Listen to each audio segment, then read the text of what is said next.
Hey, I'm the Doc Bob Lee from 107.5 WBLS. Check it out, check it out, check it out. You can catch me on the air on 107.5 WBLS and on the ground too, out in your community, walking with you step by step, side by side, every step of the way. That's how we do our do. And you're checking out FaceTime with Todd Wharton. Good evening. I'm Ted Copperfield. Despite the growing number of cases of Omicron, the New York City 2022 New Year's Eve event continued as planned. The FaceTime with Todd Wharton was there to give you all the event footage. But we've learned that cameraman Kevin Wood had developed a new camera that can actually pick up the sounds that only a canine can hear. And we're excited to bring you this exclusive footage. Take a look. Oh man, ain't nobody wearing a mask down there, man. Somebody stop the countdown and pull my ass up. I don't get paid enough for this shit. We'll be right back with Dr. Bob Lee. So welcome back to the show, everyone. So my guest tonight is one of the most known media personalities here in New York for 107.5 WBLS. He's the founder of MakeTheGrade.org. He's an author, actor, community activist, and a brand ambassador. But you know what? Let's take a look at a clip of this great humanitarian. Dr. Bob's interest in giving kids a better opportunity for a more promising future led him to create the Make the Grade Foundation in 2004. The foundation is a collaboration between parents, teachers, students, communities, and the clergy. This is a WBLS Make the Grade shadow program. If you're passionate about something and you put everything into it, I think you can do anything you want to do because God gave us all the ideas, all the knowledge, all the information that we need to do everything that we want to do. Please welcome to the show, Dr. Bob Lee. Todd, thanks for having me, man. Yes, sir. Yes, sir. It's funny how it's a small world. Like, we literally started talking at William Michael Reed's event, New York City Live Fashion Show. I've met you a bunch of times before, but it's a small world, man. I keep telling people that, and it was just a blessing to meet you. How did you get involved with NYC Live with William Michael Reed? Well, you know, William Michael Reed always comes down to Harlem Week. Yeah. And they do the big fashion show, and I've been hosting those fashion shows for some time now. So every year he tells me, "Hey, Bob, I want you to come down and host my fashion show." I said, yeah, okay. Here's my number. Hey, man, I want you to host my fashion show. Okay, I'll be there. You know, just let me know. So this year it all gelled, and we were there, and that's when I got a chance to meet you and lots of other wonderful people. Yeah, it was a great show because a lot of people know I'm all over every industry, and we'll learn about that in a little bit. I don't really go to a lot of fashion shows. Yeah. I went there because the T-Money at the Pinot Project. And when I went there, I had a great time because everybody was having a good time.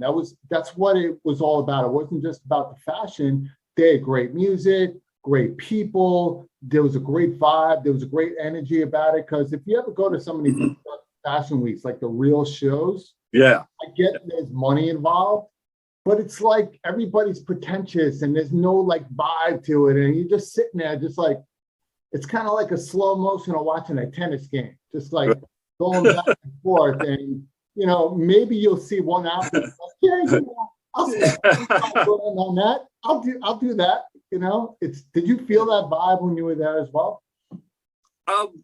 Not so much. At a lot of places I do, but I think he had it on and popping. I mean, he had some nice fashionistas there, and lots of other people who really put it together. So I didn't see it so much there, but yeah, I understand what you're talking about when you say, "Come on, let's go."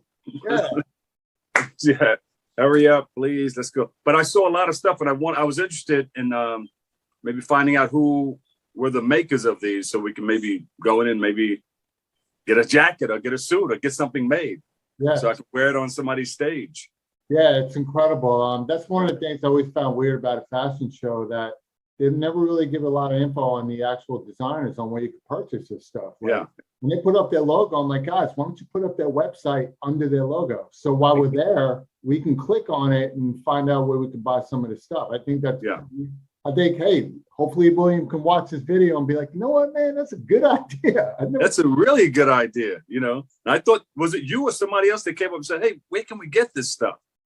That was me, because I That was was you. in my third wine, so I don't know if I was talking about the women's clothes or the men's clothes. I was just talking about the model. Or both. Get that girl. What can I get her? Like, she got enough, But we have a mutual friend, Grandmaster D is one of my friends. He actually reunited us.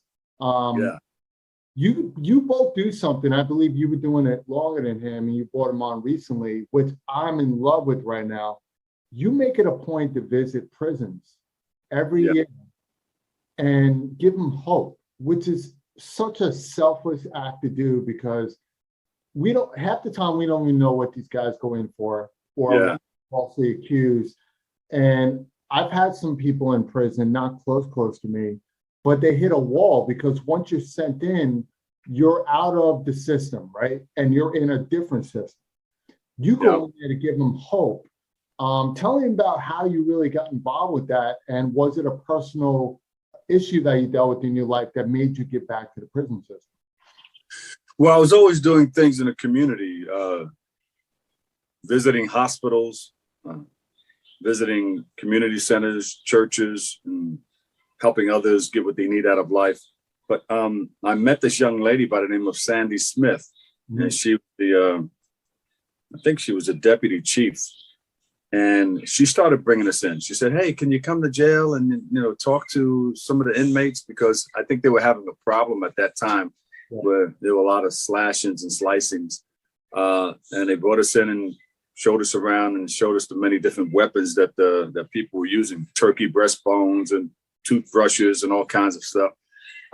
So we started bringing shows in, and we would set up like half court in that circle. And they would sit in the bleachers. They'd bring two houses down, one on this side, one on that side. And we would have a competition. So we wanted the best singers from each side, the best comedians from each side, and the best, everybody wanted to rap. So we had the best rappers. So, and then we had somebody like a Kiki putting their hands over their heads, from the world famous Apollo Theater.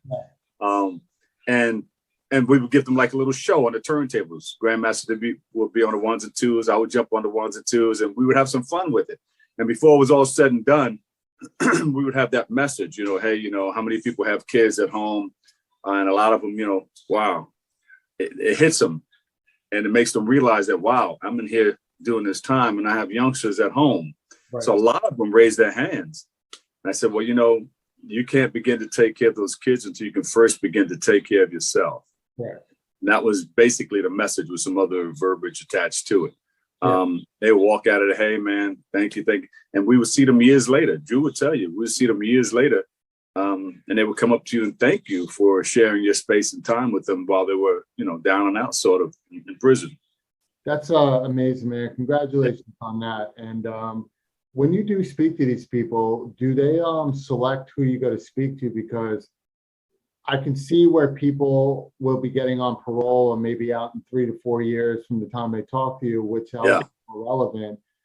I'm assuming they don't bring in people that are in there for life, because your talk can be the greatest inspiration ever. But to some of these guys, just may be like, listen, dude, you're telling me stuff that doesn't really matter because I'm in here for life. So you ever get that? Do they select or deselect some of those prisoners, or they bring them all together for you? Yeah, well, at different jail, we go to different jails, so we see different people. I was in with Les Brown one time, the motivational speaker, and we were talking to people who had cases and they were getting ready to go upstate, but we still gave them hope. This one guy came up to me and says, I'll never get a job. What do you mean, get myself together so I can get out and get a job? I said, well, let me tell you something. I know this guy who used to pick up scrap metal from the side of the road in a shopping cart. And the next time I saw him, he had a van. And the van was, the back doors open. He was throwing scrap metal in back of that. And he would take them down to this place and get it, they would put them in order. All the aluminum would go here, the iron would go here, and he would make money doing that. Yeah. Now he owns his own company and he's a millionaire.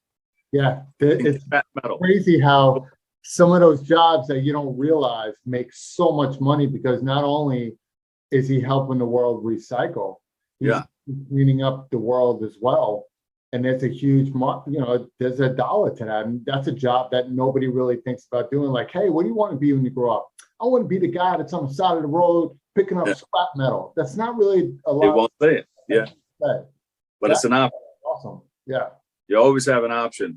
And, you know, people come up to us, they tell us about the fun they had, and they remember the message that we presented at that particular time. One time we were in there, we had Colonel Abrams and we had the Persuaders. I think Drew was in there at that particular time, but we had gotten, what's his name? But anyway, this particular guy was in the kitchen. I was in there with the Persuaders and we were getting ready to sing, and somebody came up to me and said, guess what? This particular guy with a clock on, he didn't have the clock on, but he's in the kitchen and he has a chef's hat on. His name was Flavor Flav. Right. I said, oh, wow, can he come out? Can you go get him?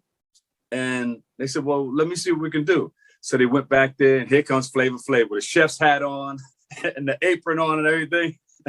And he came out there and sang, it's a thin line between love and hate with the Persuaders.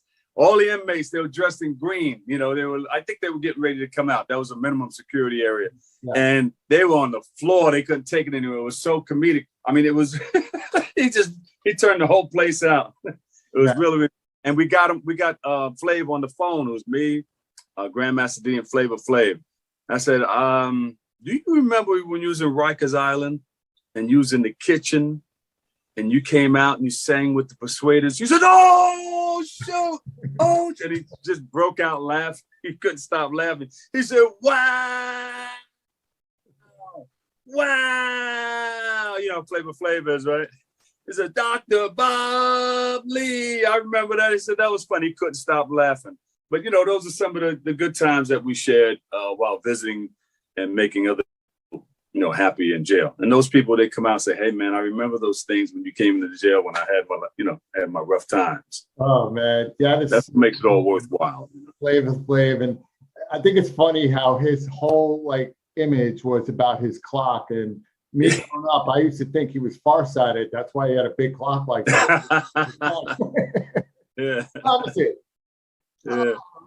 Chuck D used to wear the clock too. Yeah. Back in the early days, Chuck D wore the clock also. That's right. And I got to meet him. He's such a great guy. And yeah, we had a little bit of fun at the Universal Hip Hop Museum. Now you're also, obviously, you're pretty much a world-renowned media personality for WBLS, which I used to listen to all the time, Slow Jams and the whole nine. I mean, WBLS, I'll be honest with you, your show, Lenny Green, all these shows, you guys actually hooked me up a lot of my dates. Uh-oh. I'll be like, hold on, baby. As long as you didn't name any kids after us, we were okay. Bob Lee, you hear that? He about to put stuff down. Like, wait, H-Town's about to come on. We got to get into that. You know? But how was your experience so far? I believe it's over 40 years, maybe a little less, on BL. Whoa. It's been on that radio show for you. Let me take my glasses off. Maybe I'll look a little younger. Let me see. I'm talking about 40 years. Now, guys, this is the real Benjamin Button. So in the age. Your experience, how has it been throughout all these decades? Like, it must have been amazing for you just to be in the same job. Let's say that. Congratulations on that. That's crazy. Yeah. Well, I guess that is like what contributes to your phenomenality at the 107.5 WBLS. But it's the community that I'm passionate about, and WBLS, with all due respect, is the platform. Yeah. And I love WBLS. It's the world's best looking sound. And I never looked at it in terms of decades or anything like that. It's just it was a tremendous growth from once I first started. Yeah. Let me take you way back now. Take me way back. Yeah. Frankie Crocker used to give me a bag of change. Why?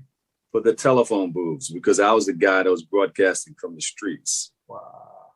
So I would have to put money in the telephone booth to do my, hey, we're here live at such and such. I knew what telephone booths worked. I had my to clean off the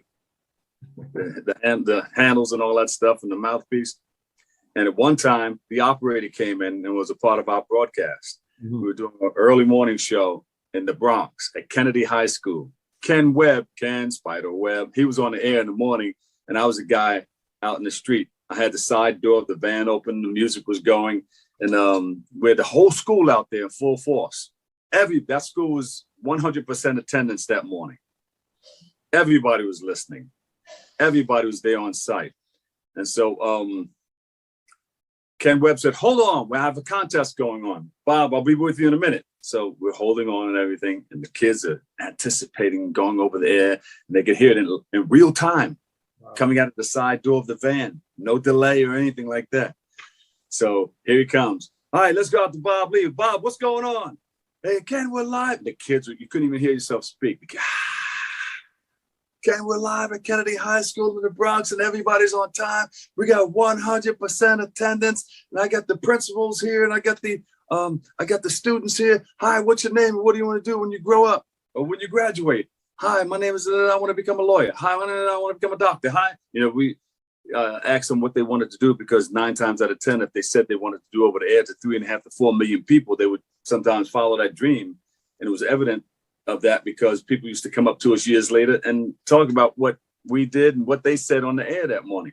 Wow. So the principal came on and was talking about some of the people who went to that particular school. Mm-hmm. Wow. While that principal was talking, the operator came in and said, I'm sorry, please deposit 10 cents for the next 5 minutes or your call will be interrupted. Thank you. This is the recording. All the kids fell out. It was a snowstorm that morning. All the kids fell out in the snow and they were just laughing. I was the only one standing there holding the phone like this. This is messed up. Yeah, I was like,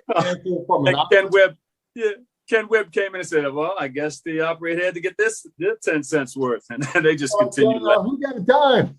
Who got a dime? Anybody got any more money? They're about to cut me off the air. I gotta tell who got change. It's like, but that day I got called into the office, the 22nd floor. You never wanted to go up there. And Percy Sutton called me up there and said, hey man, we never want to hear what you did this morning on the air. I said, what were you talking about? So we heard that. And they took out this phone. It was like a heavy phone. It was a big chunk of something. Yeah, yeah, with the big antenna on it. Yeah. And it must have been about 5 pounds. And it must have been about 3.5 to 4 watts. Right now, there's like 1.6 watts in these phones now. But that's because they didn't have cell towers all over the place. So you needed to have a powerful phone so that you can reach your cell tower. Yep. But anyway, that was so funny. But that was the time of the transition into the cell phone, from the telephone booth to the cell phone. But, in all that time, lots of great memories, lots of great moments. I've worked with lots of wonderful people over the years, I worked with every morning show from Ken Webb all the way up to Steve Harvey, and in between, it was like and I'm still having fun with it. So that's that's a thing that I'm still passionate about. Yeah, and you have the voice. That's one thing about being a radio host, is if you have a good voice. Oh, thank you. Yeah, you do. You have that very appealing voice where it's good to listen to. And obviously you're very intelligent, so you can do this for the rest of your life as a host, red carpet. Woo! Another 40 years. Yeah. Let me bring a microphone over. Here we go. Yeah. Yeah, look at that. You got the mic. I got my new Logitech Bluetooth here somewhere. Yeah, there you go. That's my mic. There's microphones all over the place. There's another one over here. Not even have to mention your age. This one has a cover on it. You're looking behind you, and it's like, I don't have to mention your age, right? He got LPs in the back of him. So that just says something right there. He got the collection behind him. Yeah. And I think goes all the way back over there somewhere. Oh, I can believe it. They're going to be DJs watching this thing, be like, yo, you got because he's probably got some of that stuff I need to scratch with, because we're getting back into that.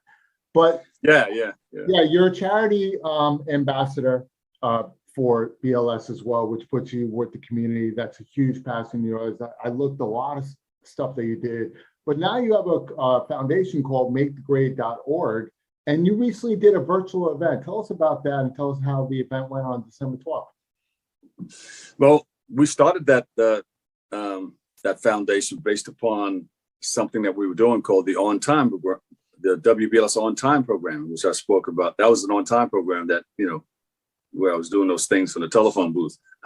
So in visiting all the schools throughout the tri-state area, I figured that, we needed something a little bit more. So, some things that that were missing when we were visiting these schools.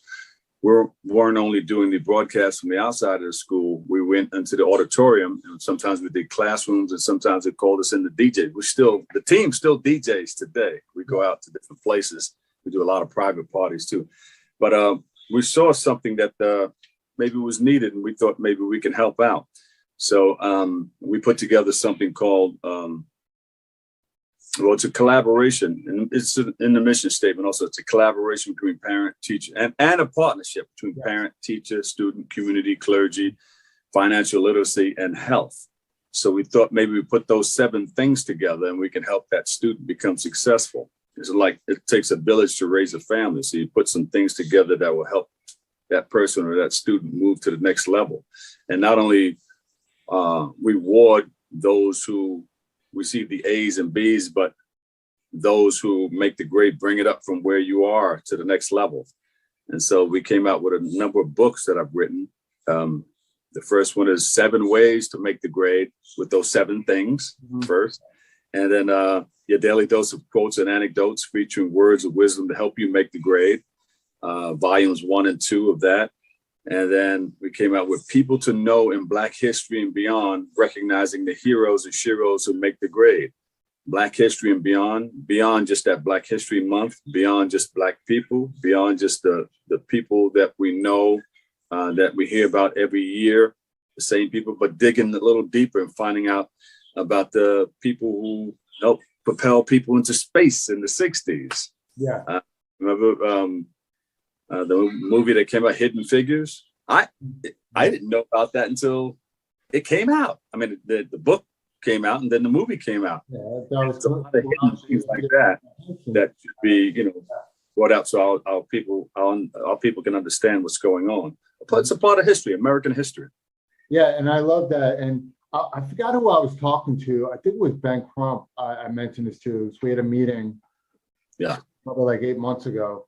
And I said something to him, which it's great that they're putting more Black History Month literacy into schools. But the only thing I don't like is that we have to have a Black History Month where Black should be celebrated 12 months out of the year.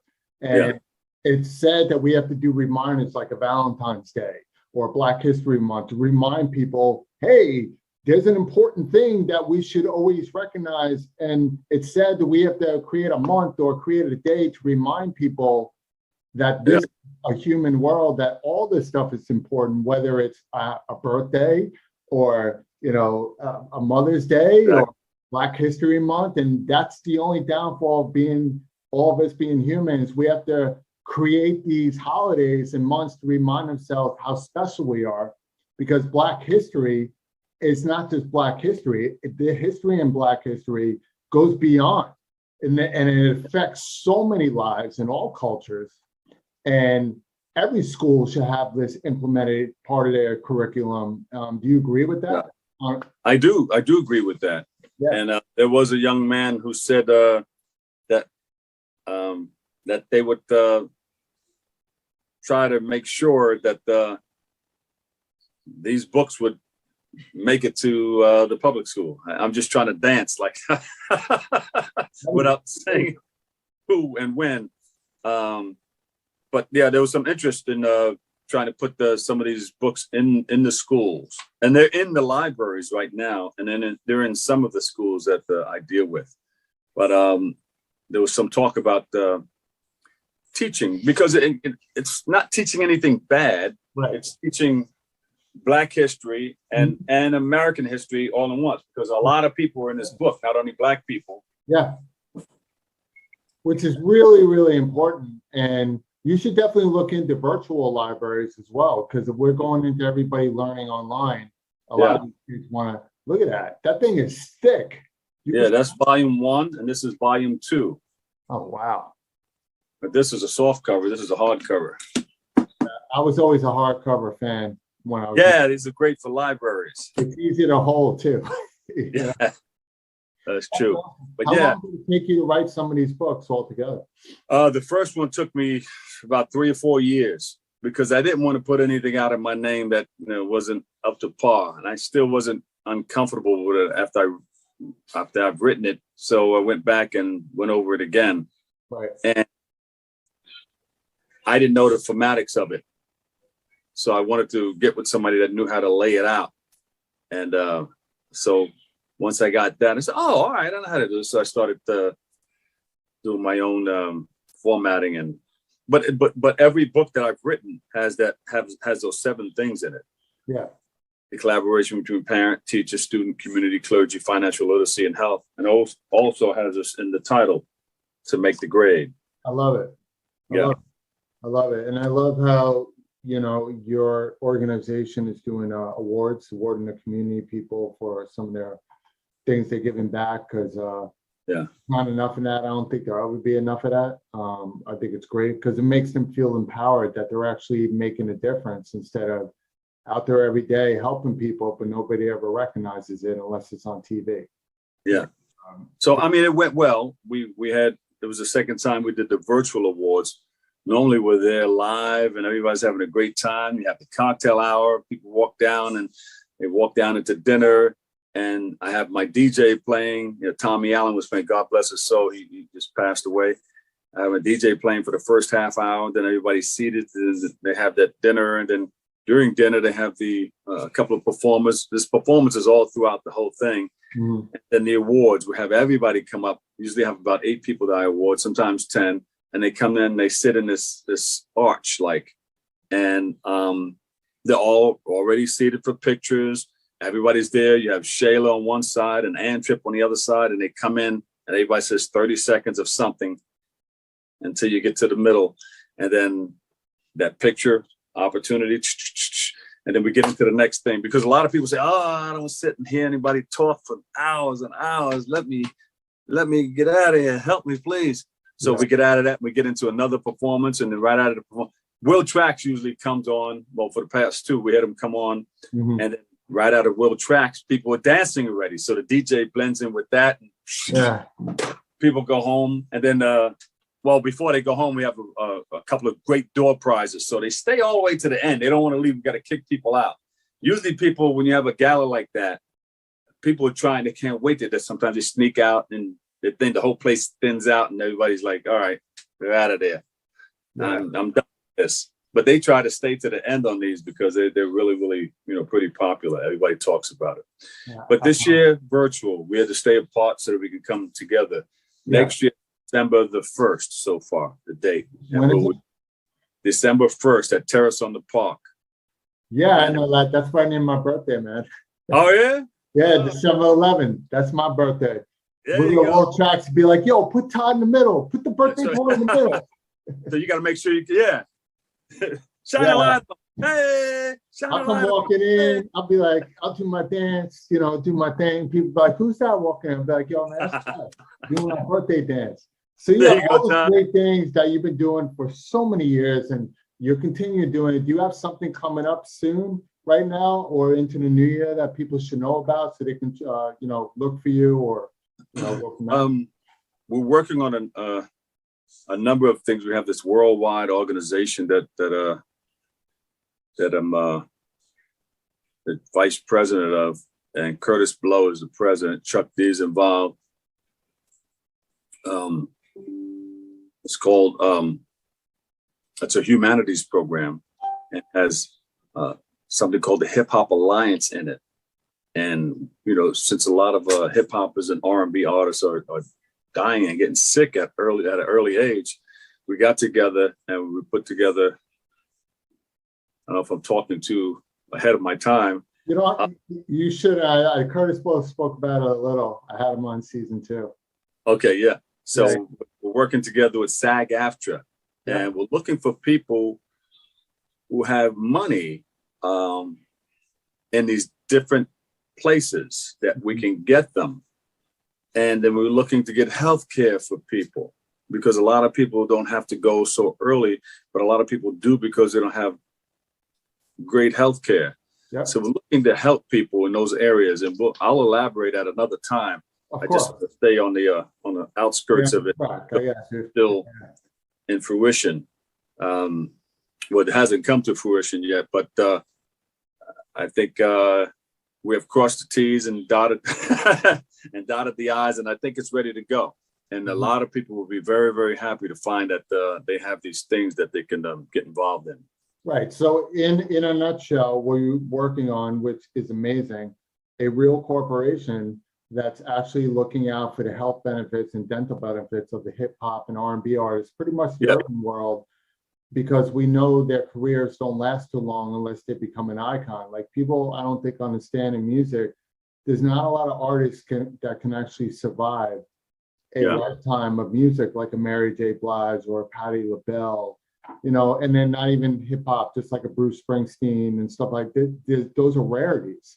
So, you know, I think having medical insurance, and I think that's important, because if your job is performing, why should you have to pay or go out and pay XYZ third party more of an insurance like payment when there's actually a corporation like a union that's actually taking care of that industry itself? That's what I think it's it's great that it's actually artists that are actually doing it, because I'd never like when a union comes together and the presidents aren't even an artist or even in the field that they're doing this union for. And it's like, they're just doing it for the money, right? So you're doing it for, and I love it. It seems your whole career, honestly, is so selfless. Like, literally, like your whole entire career, giving back to the community through your voice on the radio, constantly going to certain places to make people feel like there's hope. And now you're giving hope to more artists that need it. You know, I think that's incredible. You're like Mr. Hopeful. That's your nickname, Mr. Hopeful. Hey, Grant, he's involved too. I think he's on the advisory board. Yeah. So look for a lot of artists are involved in this, and we're going to help people find money. You may have gotten on a microphone or made a cameo appearance in something, or you did something where you didn't realize that you were supposed to get paid for it, but that money is there. And royalties.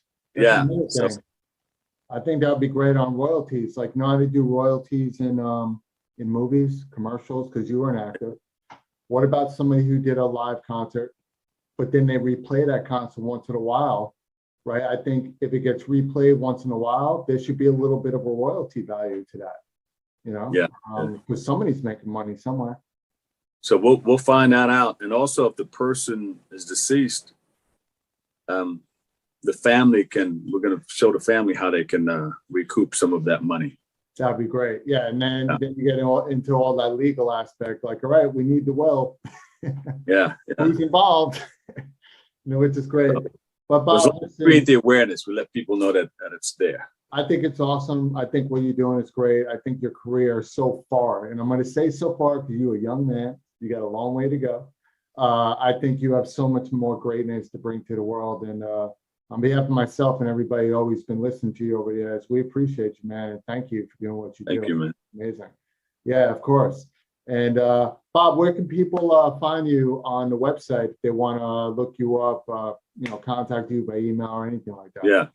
You can go to bobleeshow.com, makethegrade.org, makethegrade.org, make the grade for you. They all point to the same area, and they'll work on that website, and they're just putting different things in there. Or you can just Google me, Dr. Bob Lee, spell out the whole name, Dr. or Dr. DOCTORDR, WBLS. And I also do a TV show on BronxNet TV. So every week something nice comes out, and we're just in the community, man. Just doing that walk, helping others get within. That's what we're passionate about. That's one of the reasons why I'm here. I love it. And you're living life with passion. I always tell people, if you're not living life with passion, whose life are you living? So you're doing it right, bro. And I appreciate you for being a guest on FaceTime with Todd Wharton. You're definitely a gentleman. I'm glad D hooked us up. And I hope you and your family have a happy holiday, man, and be safe, all right? You too. And you got to catch me and Drew. Drew's on the 1s and 2s, and I'm on the MIC. We're like on tour, different places. All right, we're going to be looking for you, man. So guys, check out the hip hop duo of GND and Dr. Bob Lee and the Hizzy on there we go. Go ahead, Todd. Yes, sir. Yes, sir. Yes, sir. Yeah, I got you, Todd. Yes, show. To the beat show. That's right. That's right. We don't stop. We're in New York City. Check it out. Bob, I'll see you soon. There you go. Always remember this. What you are is God's gift to you, and what you make of yourself is your gift to God. So choose your choice. Let your choice control the chooser of the Dr. Bob Lee, 107.5 WBLS. Peace. So, Bob, thank you for being a great guest on FaceTime with Todd Wharton. It was such an honor talking to you, and congratulations on all the work you've done over 4 decades. And thank you from the bottom of my heart and everybody else in the New York City community and around the world for doing what you do. It takes a great man to do such selfless acts, and we need more humanitarians like yourself. So guys, until next time, it's the holiday season, so everybody be safe, rest warm, and if you're not living a passionate life, then whose life are you living? Take care, everyone. I'll see you next time. Hey guys, thank you for watching. So the next time you're in the bathroom scrolling on your phone, why don't you stop on by our YouTube channel and subscribe? It's as easy as 1, 2, man, doesn't that feel good?